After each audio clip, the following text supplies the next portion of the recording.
Addams Family is so much fun. It really is. It's such a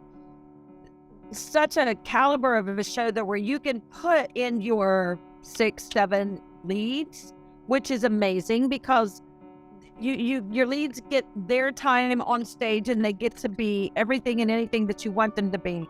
But then you have those ancestors. And the ancestors are so much fun to make. And I get asked all the time, what should I make my ancestors? I'm like, what's in your area?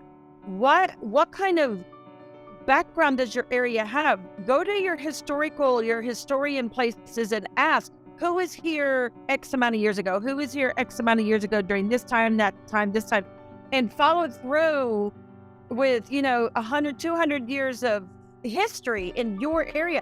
You might have had an area that was built on an Indian burial ground. You might have had an area that's built on a battle. You might have had an area that had pilgrims you just don't know. But go to your resources and pull those people. Get exactly what was in your area as an ancestor. You don't have to follow what the Broadway show did. Those were incredible. And they really did go across the board. There were so many different characters in the Addams Family with the ghost and the backgrounds and the ancestors. But knowing that you pulled, this element from your history and your locality is so important. And that gives it such a local flavor and a local flair. And everyone's going to be like, oh, yeah, were you close to Boston? Did they behead witches in your area? Make one of them a beheaded person. There's so many different things you can do, but you have to do the legwork. You have to be able to say, okay, I'm going to spend a couple hours. I have 2 or 3 people do it. We're going to spend a couple hours, or the students. Let's study what happened in our area X amount of years ago, and let's add them to the ancestors to the Addams Family. That's my number one thing, because everyone's so hung up on, what color should I make them? And I'm like, guys, I could put them in purple, but if my lighting guy understands that they need to look gray, they're going to be gray. It doesn't matter what color I put them in. So understanding the whole package, even though you want those gray, cream, tan, white, because that's the biggest misconception. So should I make them all white? No, they're not white. There are 50 shades in those characters. You never understand what the shades are until you see the original costumes up close. Purples, grays, lilacs, pinks, even bluish. It almost looks like a bruise, the way they're all undertoned. You can start with a red, put a yellow, or not a yellow, start with a red, then put kind of a pinkish undertone on top of it, then go in with yellow. You're building the color spectrum of that outfit, and you want to see the undertones, but you also want to see the top ones. And then hitting it with the silver, hitting it with the white every now and again. Same with their makeup and their wigs and their hair. But the Addams Family, they seem to think that, all my ancestors are white. No, your ancestors are not white. And when you go to get someone on that stage that has a darker skin, and then you go to put white on them, it just doesn't work.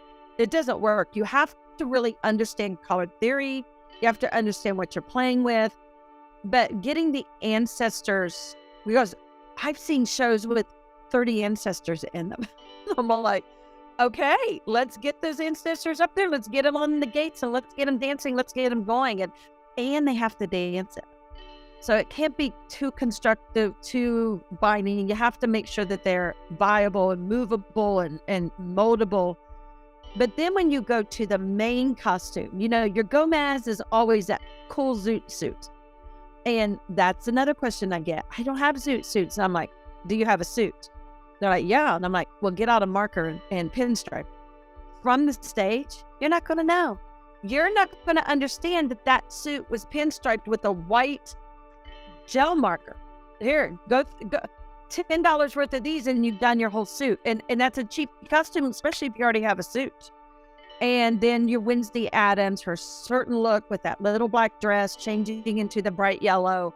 Those are simple customs. Those are things you can find today. You're Morticia. This is the question I get most. And this is when you can really have so much fun with it. And, I've talked to Jim Hoover over at TRW many times about this. And he's always said, I love that what you do with Morticia, Shirley. And I'm like, well, Morticia's in the same dress the entire show. There's no change. But that doesn't mean you can't change her sleeves out. I take old cuffs from old button-down shirts, and either they're black or I dye them all black. And then I add different trimmings to all these cuffs. I make sure Morticia's sleeves come all the way down, at least fingertip, the basic dress. And if they're super, super tight, that's even better. Because we can put those cuffs over top of that sleeve. We could put fringe on one of them. We could put silk hanging on another. We could put another one that hangs big bell sleeves to the floor and let her drag them across the stage. That way, every time Morticia comes off stage, change your sleeves out, and you have an entire different look in the same exact dress. And that is so much fun to do. And it's easy. You're talking about a cuff. You just untake the one cuff off and put the other one back on. So that's something different that you can do with everyone in the set. But that Addams Family, I get asked Addams Family all the time since day one.